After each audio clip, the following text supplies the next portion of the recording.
ازيكم يا شباب؟ كيف صحتكم؟ ان شاء الله كويسين.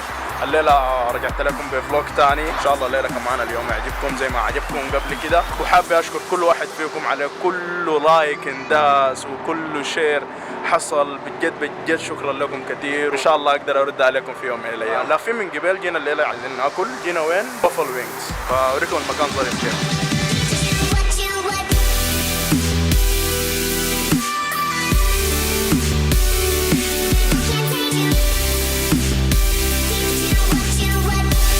طبعا يا شباب المطعم اللي جيناه ده فيه ميزه، هي مش ميزه، فيه حاجه غريبه شويه. بافل وينجز معروف في الامارات انه عنده احلى او اسخن شطه ممكن تاكلها في الامارات كلها.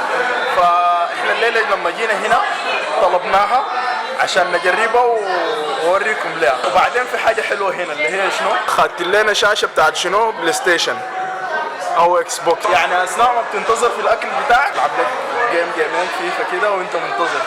ده التفكير الصح، دي الحاجات الجديده. اخيرا العب معاك وطقطق حنانك، العب معاك وبس. اكل وصل، شايفين كيف؟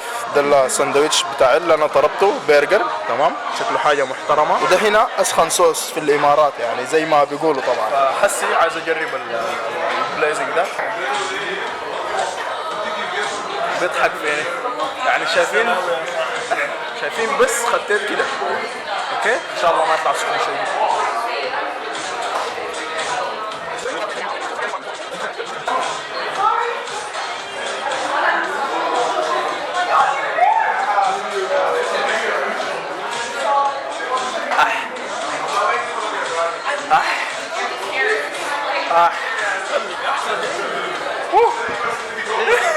هو شوفوا يعني انت لو كنت من نوع الناس اللي بتاكل الشطه السودانيه المعروفه بالنسبه لنا ما حتشوفه اوفر جدا، يعني ما حتشوفه ساخن جدا، عرفتها؟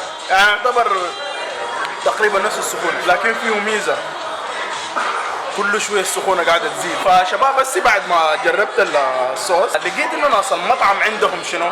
عندهم تحدي. التحدي هو عباره عن شنو؟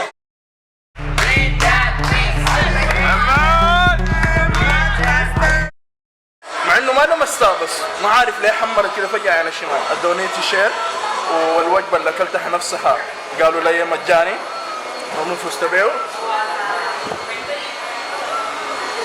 البتاع ده بالمناسبه بيسخن، ما اثناء ما انت بتاكله، بعد ما تخلص منه بتبدا تحس بالسخونه اللي فيه. فبجد يعني ما انصح زول ما من اكيله الشطه، عرفتوا كيف؟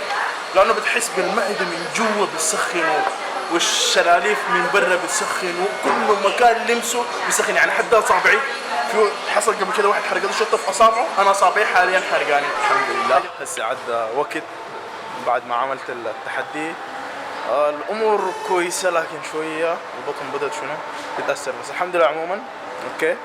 وجينا بعدها وين؟ جينا سانسيت مول. بالله عن المول ده فاضي كيف، وما في ولا بني ادم، هو واقف براي.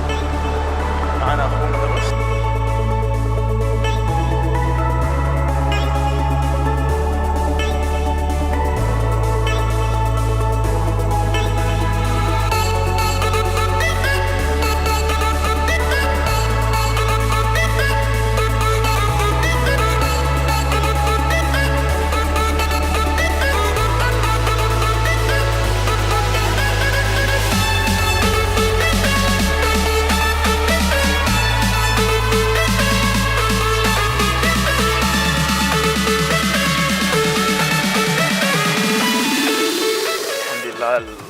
البطن اتحسنت شويه بعد اكلته ده. شربت لي عصير بطيخ عصير بطيخ، وظبط لي الامور شويه بتاعت البطن بس الحمد لله. ويا ريت لو عجبكم التحدي تعملوا لايك